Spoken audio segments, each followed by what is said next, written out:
Hi, this is Barry J. McDonald, and I'd like to welcome you to today's blog post over at writecom.com. And today we're having a look at rules for becoming a successful writer.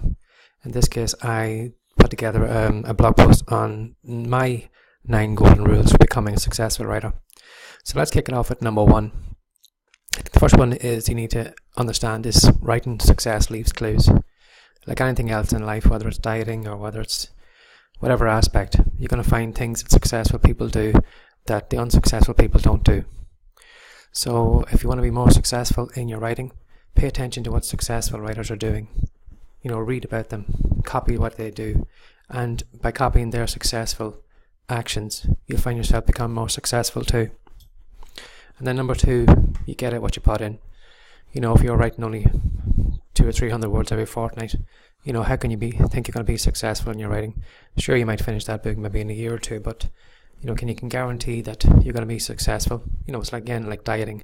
If you aren't putting much effort into losing weight, how do you expect to lose weight? So be honest with yourself. If the action you're doing right now, if you're not happy with the results you get from those actions, well then be honest with yourself. Do I really expect to be successful at what I'm doing? Because at the end of the day, you get out what you put into it. And then leading on then from number 2, then become a different person. The person you are right now, the results you're getting is because of that person who you are. So by becoming a different person, you're going to get different results. So again, if you're not taking action every day, you're not writing every day, you're not reading about your craft, you're not reading about successful writers and looking for clues and things like that you can copy, you're going to have to become a different person. So picture the writer that you would like to be. If they were in your situation, what would they be doing today? Would they be just scrolling through Facebook, spending time in Pinterest and things like that? What actions would they be taking? So then go and copy them and become that different person. And then number 4, write something you love. There's a reason why there's some successful books just take off. And it's because the writer, enjoyed writing it. They put their heart and soul into that piece. And because that was successful. So if you're writing in a genre, even if there's money in it, but you don't like writing for it, how can you expect for your work to do well? Because at the end of the day, your readers are going to sense it on the other side. They're going to sense that your heart isn't in the writing you're doing. There's a reason why the Harry Potter books were so successful. You can't say J.K. Rowling didn't love the books that she was writing and the characters she was creating. And because of that love came across in the words she'd written. And the readers on the other side sensed it, and that's why it became so successful. So if you're writing something you don't love, maybe it's time to close it up and to work on a piece just solely for you. And even if you only please one person, you're going to please yourself with your writing. But if you're writing something that you don't love, you're probably not going to please anybody, including yourself. So try and find something that you want to write about that you love, whatever genre it is, write for that genre. And writing success takes time. If you haven't got the patience to sit down every day and do some writing, know that your writing today is going to suck, but in 6 months now it's going to be vastly different. So if you're not prepared to put in that 6 months of writing, you have to question then whether you really want to be a writer at all. Maybe you're better off putting that 6 months of effort in something else you want to do. But anything else that's going to be worth learning well, you're going to have to put in the hours, whether it's this 10,000 rule or whatever it is. But if you're not prepared to put in those hours, you're never going to be successful in it. And then you're in charge of your life. A lot of people have this kind of like a lottery mentality. They think the one book is going to pluck them from obscurity, and then all of a sudden they're going to become, a household name. We know some people are maybe to buy one lottery ticket and win the lottery, but then there are millions of others then that buy lottery tickets all the time and aren't successful. So if you're depending on one book to pluck you from obscurity, I think you're sadly mistaken. Although one book is better than no books, 10 books is a lot better than one book. Having 10 books out there in the market that are drawing attention to you is going to give more for you, better for you in the long run than not just one book and just sitting back and thinking this is going to be the one book you're going to retire on. And then a goal setter. Are you a goal setter? What writing goals have you set up today?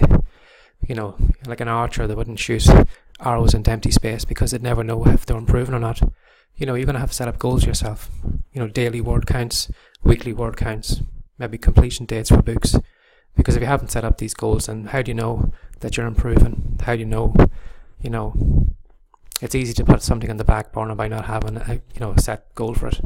But if I knew that I had a book and I had needed to create it in a month's time from now, it gives me something to work toward. But if you haven't got a goal set up, you'll never know if you're improving or not. And then leading on from that point, then do everything towards your goal. Do something every day towards your goal. Whether that's writing today, even if you haven't got time to write, maybe just setting up a new kind of sitting down and writing an email that you can put into autoresponder so you can keep in contact with your readers, informing them about the new book you're putting in. So every day, no matter how small it is, work on something that's going to bring you towards your goal. And again, if you can't do that in everyday action, if you're sitting and watching TV rather than working on your craft, how do you really expect to be successful? And are you really committed to becoming a better writer? So every day, do something towards your goal. And then finishing off then number 9, a failure's not a failure. Whether your book failed, whether you got negative reviews.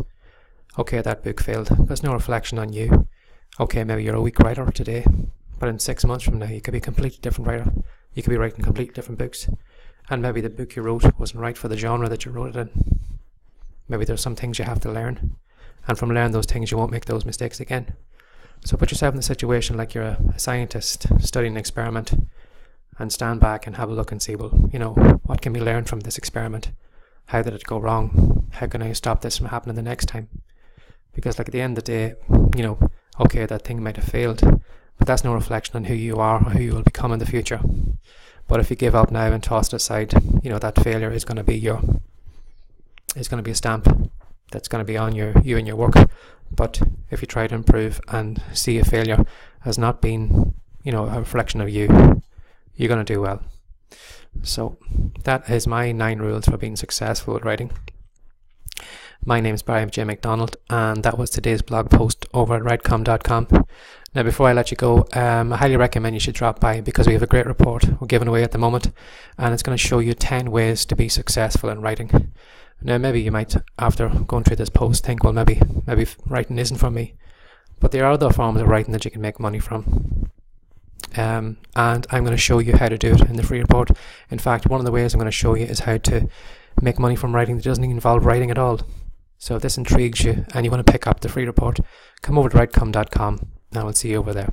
Take care. Bye bye.